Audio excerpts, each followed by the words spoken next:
So hello मेरे प्यारे बच्चों, स्वागत है आपका एसपी स्टडी क्लासेस के एक और बेहतर वीडियो में। तो बच्चों आज का वीडियो क्लास 12 फिजिक्स को लेकर है। आज के इस वीडियो के अंदर हम लोग डिस्कस करने वाले हैं क्लास 12 फिजिक्स के बारे में।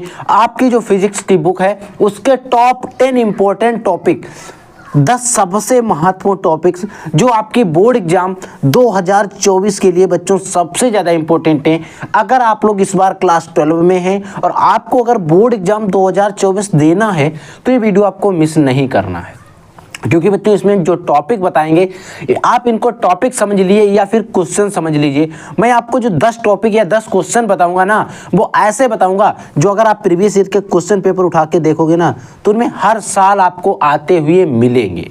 ऐसे टॉपिक हैं जो प्रीवियस ईयर क्वेश्चन पेपर में आए हुए हैं, उन्हीं टॉपिक को हम लोग डिस्कस करेंगे जो आपके बोर्ड एग्जाम 2024 में आने के चांसेस सबसे ज़्यादा हैं और पिछले वर्षों में आ चुके हैं। तो बहुत ही इंपॉर्टेंट वीडियो है, वीडियो को ध्यान से देखना और एक एक टॉपिक को लेकर कॉपी और पेन अभी बैठ जाइए और नोट करते हुए चलना है। जो 10 टॉपिक है उनमें से पहला हमारा टॉपिक है किरचॉफ का नियम क्या है। आपको किरचॉफ के नियम बताने हैं। बच्चों किरचॉफ ने 2 नियम दिए थे।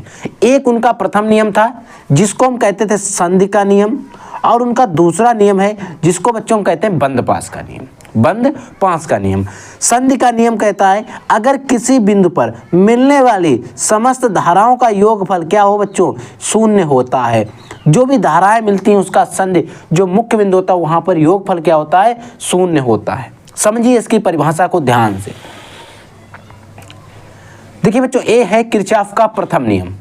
किरचॉफ का प्रथम नियम यहां पर आप डाल देंगे किरचॉफ का प्रथम नियम, उसके नीचे डालेंगे संधि का नियम। क्या बच्चों डालेंगे, संधि का नियम। फिर आप लिखना शुरुआत करेंगे किसी परिपथ की, किसी संधि पर, कोई भी परिपथ है उसकी अगर कोई संधि है तो संधि पर मिलने वाली धाराओं का बीजीय योग शून्य होता है। यानी कि वहां पर जो भी धाराएं मिलेंगी, मान लीजिए हमारे पास परिपथ है, यहाँ पर इसका परिपथ का केंद्र है, यहाँ पर जो भी धाराएं आएंगी इनका बीजीय योग जो होगा वो बच्चों क्या होगा, हमारा धारा आई आएगी। इधर से धाराएं जो भी आएंगी इनका बीजीय योग क्या होगा बच्चों, इक्वल टू होगा, शून्य होगा। ये कहता है इसका, यानी कि इसका बीजीय योग शून्य होता है, अर्थात फाई आई इक्वल टू 0। यानी कि इसका बीजीय योग कैसा होगा बच्चों, शून्य होगा। यानी कि इसमें जो भी धाराएं आएंगी उनका मान जो होगा बच्चों शून्य होगा, याद रखना है। और एक क्वेश्चन आपसे बोर्ड एग्जाम में पूछा जाएगा, ठीक है। ये तो किरचॉफ का प्रथम नियम है। किरचॉफ का दूसरा नियम है बच्चों बंद पास का नियम। देखिए बंद पास का नियम क्या कहता है, इसको ध्यान से समझिए। इस किरचॉफ का जो दूसरा नियम बंद पास का नियम है, ये नियम कहता है कि अगर किसी परिपथ को हम बंद कर दें, समझिए इसकी, किसी परिपथ के किसी बंद पास में लगे प्रतिरोध, अगर हमारे पास कोई परिपथ है वो बंद है तो उस बंद पास में लगे हुए परिपथ प्रतिरोध, जो भी प्रतिरोध लगे हों उनमें धारा प्रवाहित होगी। अगर प्रतिरोध लगे हैं तो बच्चों उसमें धारा प्रवाहित होना जायज बात है, तो उसमें धारा प्रवाहित होगी। तो धाराओं के गुणनफल का जो बीजीय योग होगा, यानी उसमें जो धाराएं प्रवाहित होंगी तो उस धाराओं का जो गुणनफल का योग जो होगा, बीजीय योग होगा, उसी पास में लगे विद्युत वाहक बलों के बीजीय योग के बराबर होगा। देखिए इसका कहने का मतलब है, अगर बंद पास का नियम जो है किरचॉफ का, ये कहता है अगर हमारे पास कोई परिपथ है तो उस परिपथ में कई सारे प्रतिरोध लगे हैं, उनमें धाराएं प्रवाहित हो रही हैं, और उनमें जो धारा प्रवाहित हो रही है उसका बीजगणितीय जो योग होगा उस बंद पास में लगे हुए विद्युत वाहक बल के बराबर होगा। यानी कि विद्युत वाहक बल जो होगा वो धारा के प्रतिरोध और उनमें प्रतिरोध और धारा के इक्वल टू होगा, यानी कि बराबर होगा। तो हमने लिखा है phi equal to I R equal to, ठीक है बच्चों। यानी कि जो आई आर होगा वो ई के बराबर, यानी कि जो प्रतिरोध हमारा है और इसमें जो धारा बह रही है वो विद्युत वाहक बल के बीजीय योग के बराबर है, अर्थात। ठीक है बच्चों, समझ में आ गया। अब हम बात करते हैं दूसरा हमारा टॉपिक क्या है। दूसरा टॉपिक है बच्चों चालक क्या होते हैं। बोर्ड एग्जाम में 1 नंबर में टिप्पणी में पूछ लिया जाता है कि चालक क्या होते हैं। तो बच्चों चालक क्या होते हैं, वे पदार्थ जिनमें विद्युत क्षेत्र लगाने पर, वे पदार्थ होते हैं जिनमें हम कोई विद्युत क्षेत्र अगर लगा देते हैं तो उस विद्युत क्षेत्र अगर उसमें लगाने पर उनमें आवेश प्रवाह आसानी से हो जाता हो, यानी कि उसमें आवेशों का प्रवाह, इलेक्ट्रॉनों का प्रवाह हो जाता हो, तो उन्हें चालक कहते हैं। जैसे अगर कुछ बात करें तो आपने लोहा देखा होगा, लोहा के तार होते हैं, चांदी होती है, कापर होते हैं, ठीक है। तो इनमें क्या होता है, विद्युत धारा का प्रवाह आसानी से हो जाता है, इसीलिए इन्हें हम चालक कहते हैं। समझ में आ गया, छोटा टॉपिक था। अगला देखिए, देखिए बच्चों, अगला जो हमारा टॉपिक है वो है द्विपात कोण क्या होता है, और बोर्ड एग्जाम में पूछे जाने वाला बहुत इंपॉर्टेंट क्वेश्चन है कि द्विपात कोण बच्चे देख कर नाम सुनकर घबरा जाओ। अगर आप पढ़ के जाओगे ना तो कुछ नहीं घबराने वाले हो। होता क्या द्विपात कोण को ध्यान से समझिए। मान लीजिए किसी स्थान पर लिखा हुआ है, किसी स्थान पर चुंबकीय यामोत्तर, चुंबकीय यामोत्तर व भौगोलिक यामोत्तर, यानी कि कोई ऐसा स्थान है जहां पर चुंबकीय यामोत्तर और भौगोलिक यामोत्तर के बीच बना न्यून कोण को उस स्थान का द्विपात कोण कहते हैं। यानी कि चुंबकीय यामोत्तर और भौगोलिक यामोत्तर के बीच में कोई कोण बनेगा, उस वह न्यूनतम कोण, वह न्यून कोण, जिसे ही हम द्विपात कोण कहेंगे, उस स्थान के द्विपात कोण कहेंगे। अब हो नहीं सकता, देखिए अगर चुंबकीय यामोत्तर और भौगोलिक यामोत्तर, अब हो सकता है अलग अलग चुंबकीय और भौगोलिक यामोत्तर अलग अलग हो सकते हैं, तो इनके बीच में जो कोण बनेगा वो भी अलग अलग होगा। तो इसीलिए इसका मान भिन्न भिन्न स्थानों पर भिन्न भिन्न होता है। चीज नोट कर लेना। एक मैंने क्यों बताया है, आप सोचोगे कि सर इससे परिभाषा तो इतनी ही है, आपने क्यों बताया ना। मैंने बच्चों ये इसलिए बता दिया है क्योंकि ये शायद अगर हम बात करें 2018 में शायद इधर ही क्वेश्चन आया था बोर्ड में। क्या आया था कि द्विपात कोण का सभी मान सभी स्थानों पर समान होता है, बदल जाता है, यानी कि बदल जाता है या भिन्न भिन्न हो जाता है, या कोई चेंज नहीं होता है, या इनमें से कोई नहीं। ऐसे ही 4 विकल्प थे, तो वहाँ पर एक विकल्प था बदल जाता है, भिन्न भिन्न स्थानों पर अलग अलग होता है, यानी कि इसका जो मान होता है बच्चों अलग अलग स्थानों पर बदल जाता है। यानी कि चुंबकीय यामोत्तर और भौगोलिक यामोत्तर के बीच जो न्यून कोण बनेगा, उस कोण का मान हर एक स्थान पर हर एक जगह पर अलग अलग होगा। ये चीज आपको याद रखना है, ठीक है बच्चों। अगला टॉपिक देखिए, चुंबकीय क्षेत्र की परिभाषा दीजिए। चुंबकीय क्षेत्र की परिभाषा क्या होती है, देखिए चुंबकीय क्षेत्र यानी कि चुंबक के चारों ओर का क्षेत्र, ऐसी तो डेफिनेशन निकलेगी। देखिए किसी चुंबक के चारों ओर का वह क्षेत्र, यानी कि कोई भी चुंबक है उसके चारों ओर का वह क्षेत्र जहां तक चुंबकीय वस्तु, जो भी चुंबकीय वस्तु होगी, यानी कि अगर हम बात करें लोहा या कोबाल्ट को अपनी ओर आकर्षित कर लेती है, चुंबकीय क्षेत्र के बाद। समझिए हमारे पास कोई चुंबक है, सपोज दैट ये हमारे पास कोई चुंबक है। देखिए इसका नॉर्थ और साउथ 2 पोल होते हैं। ये हमारे पास चुंबक है, यहाँ पर लोहे का एक टुकड़ा पड़ा, इधर पड़ा, यहाँ पड़ा, यहाँ पर पड़ा, यहाँ पर पड़ा, यहाँ पर पड़ा, और एक टुकड़ा यहाँ पर पड़ा है। तो मान लीजिए सारे टुकड़े हैं जो चुंबक अपनी ओर आकर्षित कर रहा है, यहाँ तक के जो भी टुकड़े पड़े हैं इतनी दूरी पर इनको आकर्षित कर रहा है, लेकिन इसको आकर्षित नहीं कर पा रहा है, इसको आकर्षित बच्चों अपनी ओर नहीं कर पा रहा है। तो अगर हम बात करें तो चुंबक के चारों ओर का वह क्षेत्र जहां तक चुंबक चुंबकीय वस्तु को अपनी ओर आकर्षित कर ले रही है, इन्हें इनको अपने अंदर चिपकाने की क्षमता रख रही है, तो इसका जो इतना क्षेत्र होगा इसे हम चुंबकीय क्षेत्र कहेंगे। और इधर ये चुंबकीय क्षेत्र नहीं है, जहां तक वो आकर्षित कर ले, जहां तक परिभाषा में लिखा हुआ है जहां तक वो आकर्षित कर ले वहां तक के क्षेत्र को हम चुंबकीय क्षेत्र कहते हैं। यही लिखा हुआ है, देखिए समझिए। किसी चुंबक के चारों ओर का वह क्षेत्र, चारों ओर का वह क्षेत्र जहां तक चुंबकीय वस्तु लोहा कोबाल्ट यानी कि जो टुकड़े हैं ये लोहे के हो सकते हैं, कोबाल्ट के हो सकते हैं, को अपनी ओर आकर्षित, यानी कि चुंबक जो है वो अपनी ओर आकर्षित कर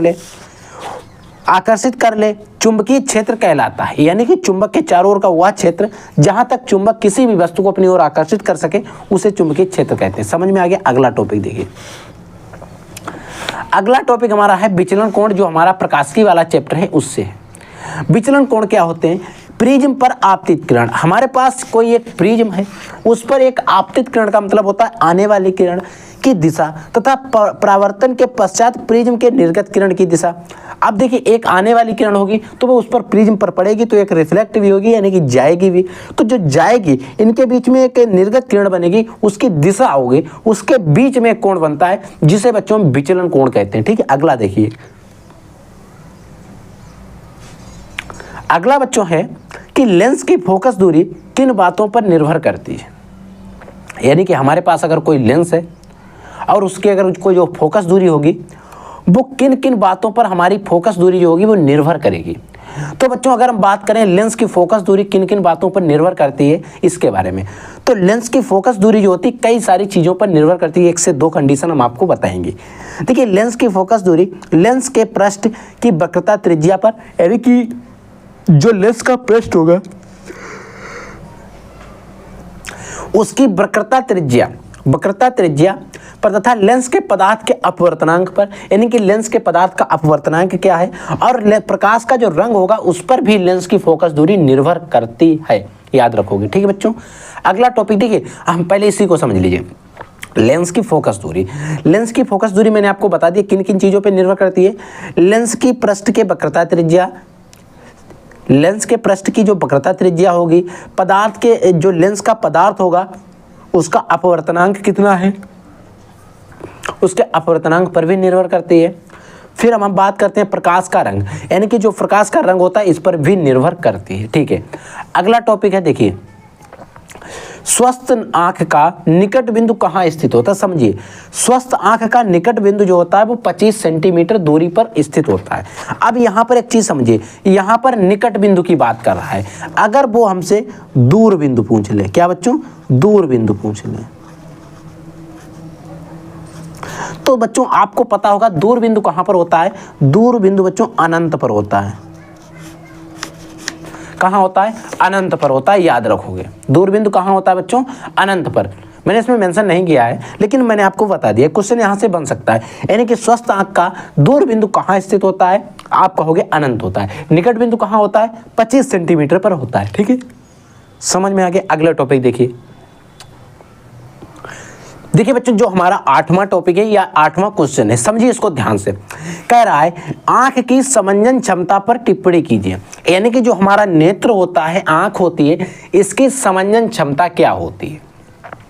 तो बच्चों अगर हम बात करें मानव नेत्र की समंजन क्षमता, या फिर यहां पर आ सकता है मानव नेत्र की समंजन क्षमता पर टिप्पणी करिए, तो आंख की समंजन क्षमता आ सकता है या मानव नेत्र की समंजन क्षमता पर टिप्पणी करना है। लेकिन चीज जो मैंने डेफिनेशन लिखी वो आपको एक ही लिखनी है।